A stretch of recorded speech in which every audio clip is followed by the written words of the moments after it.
Eu sou a Gisele Pires e hoje nós vamos falar sobre uma pergunta que eu ouço sempre. Gisele, será que o PPQPH é caro demais para mim, para eu implementar na minha construtora? Eu entendo essa sua preocupação, eu realmente entendo. Mas deixa eu te fazer uma contra-pergunta para a gente mudar a perspectiva. Quanto custa a falta de qualidade na sua empresa? Porque veja bem, a qualidade ela não é um custo, ela é um investimento na prevenção. E os custos pela falta de qualidade, muitas vezes que são até invisíveis no dia a dia, estão ocultos, eles são exponencialmente maiores do que você pode imaginar. Eu vou te mostrar um exemplo bem concreto da minha experiência prática de como uma falha simples no controle pode gerar prejuízos que nem sempre são contabilizados. Vamos lá?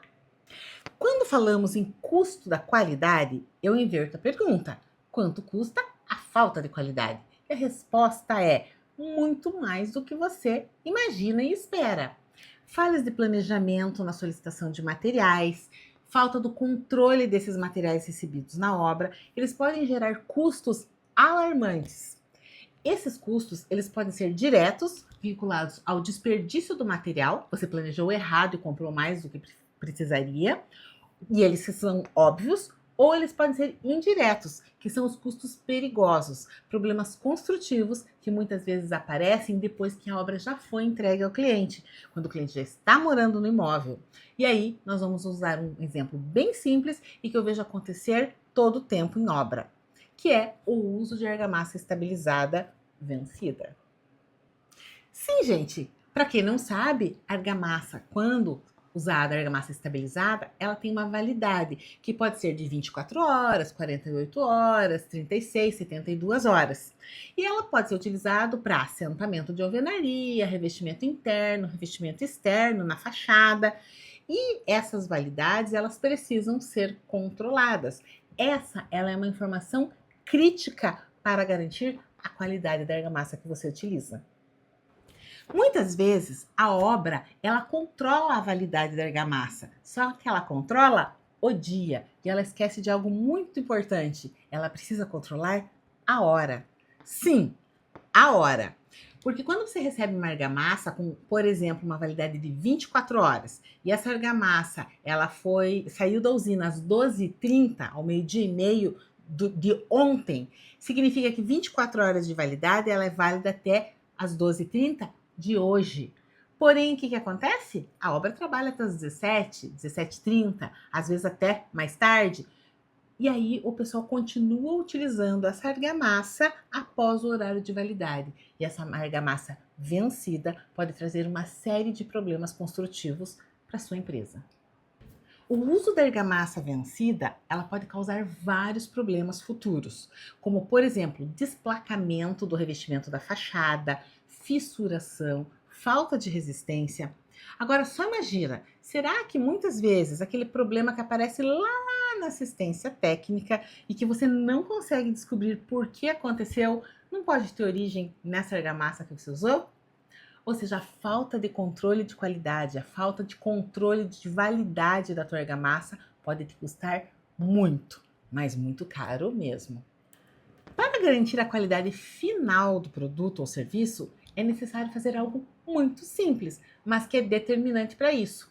No recebimento do material da obra, você deve identificar o tipo da argamassa. Então, essa argamassa é assentamento estrutural, revestimento interno ou externo? Qual é o número dessa nota fiscal? Ou qual é o lote de fabricação? Qual é a data e a hora de vencimento? Isso tem que estar em local visível. Pode ser usado uma etiqueta, uma placa, uma codificação de cores, quando houver uma padronização, mas tem que estar bem visível mesmo. Algumas empresas colocam a quantidade de horas da validade. Por exemplo, ela é válida por 24 horas, mas daí esquece de colocar que horas ela saiu da usina. Ou seja, não resolve nada. O grande desafio é você fixar essa identificação da validade de uma forma visível e que não seja retirada. Então, tão importante quanto identificar essa argamassa é treinar a equipe, porque eles precisam saber o que escrever nessa etiqueta de identificação, quais as informações relevantes, né?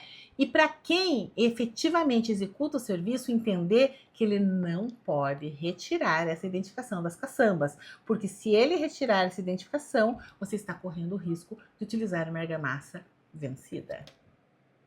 Ah, mas Gisele, eu não preciso controlar. A gente sempre usa toda a argamassa na obra. Gente, mesmo que use tudo, se você usar um material vencido, você está comprometendo a qualidade. E vamos falar a verdade? Na real, a gente sabe que as mudanças de cronograma, de clima, os retrabalhos, muitas vezes mudam a programação e acaba sobrando material na obra. Quando sobra, aí vem aquela pergunta difícil. Joga fora e perde o material? Ou usa vencido e assume o risco? Ah, vamos lá, a gente coloca mais assim. Ah, tem problema. Se ela tiver um pouquinho seca, a gente coloca mais água. Aí ela volta a ter uma trabalhabilidade boa. Gente, se adicionar mais água na sua argamassa vencida, isso é uma bomba relógio, porque você pode ter vários problemas. Problema de resistência, de fissuração, de aderência, de durabilidade e vários outros problemas. Você está criando um problema que pode se manifestar meses ou até anos depois que o cliente está morando lá e você não vai saber a origem. Então, vamos falar do custo real da prevenção. O ideal é que você tenha um procedimento claro para fazer o controle de materiais, tanto da argamassa, que eu estou usando como exemplo, mas de todos os teus materiais. Você precisa treinar os teus colaboradores, ter etiquetas de identificação com a hora de recebimento, né? Para que o responsável faça a identificação desses materiais. Então, esse é o custo que você vai ter relacionado à prevenção. Então, ou você tem um profissional internamente que estuda as normas e que monta esse documento para você, ou você contrata um profissional que possa elaborar esse documento que vai dar todas as diretrizes de como você controlar o seu material. Agora, vamos falar do custo da perda do material. Vamos imaginar que a gente está falando de uma caçamba de argamassa em torno de R$ 415 por caçamba. Se a gente falar em custo de pós-obra, aí o céu é o limite. Porque você pode ter desplacamento de fachada, revestimento interno danificado, revestimento interno com problema, externo, né, com desplacamento, a fissuração, problema depois com repintura, porque você conserta, você vai ter que gastar com pintura. Aí você sabe que não estamos falando de pouca coisa. E por último, mas não menos importante, o custo relacionado à reputação da empresa.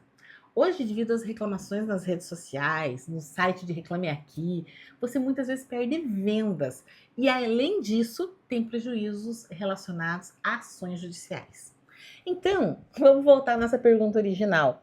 PBQPH custa caro? Sim, tem um custo de implementar, mas quanto custa o retrabalho? Então, você vai ter custos de implementação como auditorias, consultoria, treinamento, elaboração de documentos, né? Tudo tem um valor. Mas a pergunta real é: quanto custa não ter a qualidade na sua construtora? Então, um simples controle de argamassa, que é algo tão trivial, pode trazer um prejuízo imenso e pode ser resolvido de uma forma bem simples, através de um documento padronizado, exatamente como determina o PBQPH.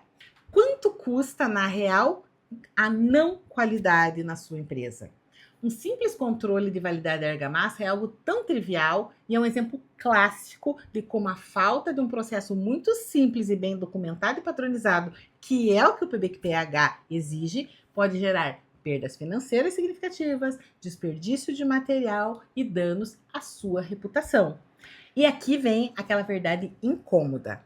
Quando você não tem controle, você não consegue quantificar o prejuízo, porque parte dele está escondido. Está nos retrabalhos não registrados, está nas garantias acionadas, está na perda de cliente que não volta mais, mas você não vê, só que está lá.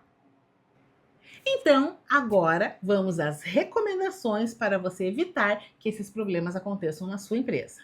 Primeira recomendação: garanta o controle de validade de todos os materiais críticos. Não é somente da argamassa, tudo que tem validade: cimento, impermeabilizante, tintas de forma geral, aditivos, tudo que tem validade. Tudo importa. Recomendação número 2: se identificar que tem um material vencido, não tenha dó, descarte. Melhor perder o valor do material do que que é uma coisa que você consegue quantificar, do que ter problemas construtivos futuros graves no pós-obra. São custos muito maiores e difíceis de identificação e explicação. Recomendação 3. Implemente um procedimento de inspeção e recebimento e armazenamento de materiais. Lembre-se que esse procedimento não é aleatório. Existem normas para cada tipo de produto. E essas normas devem ser seguidas. Isso é a base do PBQPH. E é simples de fazer. A quarta recomendação: treine sua equipe. Porque de nada adianta você ter tudo isso se a equipe não entende porque isso é importante. Não é burocracia, é prevenção, é proteção do teu negócio. Quando as pessoas entendem o propósito, elas se engajam. E por último, mas não menos importante, a quinta recomendação. Se você ainda não tem um sistema de gestão da qualidade que realmente funciona, é hora de considerar. O PPQPH não é um luxo, é uma proteção para o seu negócio e também para os seus clientes. A qualidade não é uma despesa. A falta de qualidade com certeza é. Se você quer proteger a sua construtora, os seus clientes e a sua reputação, comece pelos pequenos detalhes, como, por exemplo, controlar a validade da argamassa. Porque pequenos detalhes, quando negligenciados, se tornam grandes problemas e grandes prejuízos. Se você quiser implementar um sistema de gestão da qualidade que realmente funciona, que te permite obter a certificação do PBQPH, que venha a transformar, inclusive, a sua construtora em uma referência de qualidade e ainda proteja o seu negócio contra essas sangrias invisíveis, com relação a desperdício e retrabalho, entre em contato conosco. Nós da LT podemos te ajudar. E agora eu te peço uma coisa: deixa aqui o teu like se esse conteúdo ajudou você. Inscreva-se no canal, ative o sininho para não perder os próximos vídeos. E me conta nos comentários: você já teve problema por falta de controle de materiais na sua obra? Eu quero saber a tua experiência. Até o próximo vídeo.